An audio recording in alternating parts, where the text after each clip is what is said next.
Well, I'll tell you what has been occupying just about every waking hour for us over the last 2 weeks, and that is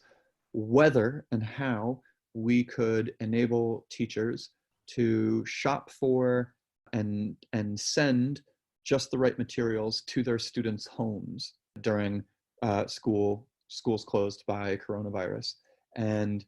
that's a major undertaking for us because for 20 years, our whole architecture and framework has been hard coded to only shipping materials to verified school addresses. And so the idea of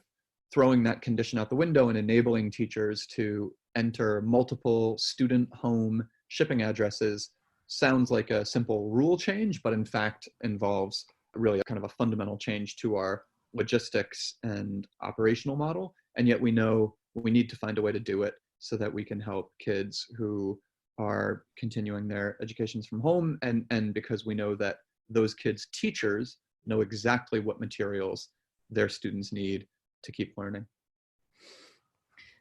Yeah, and of course, we're recording this in mid-March, and I'll share the episode very soon. I didn't want to necessarily put you on the spot with something that was so current, but I appreciate you talking about that. Would you be willing to explain a little bit about how you try to solve a big challenge like that in terms of how you think about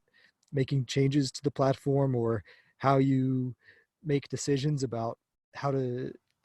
solve such a pressing and urgent situation? Well, I think it's by distinguishing between the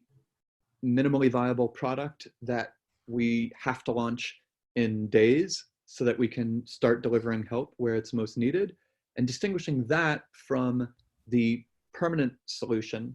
that will be what internally we call a rising tide project. A rising tide project is something that we know is not one-off labor, that is not going to benefit just one, that is not going to address just one use case for one set of constituents, but is going to help a lot of users in more than one area.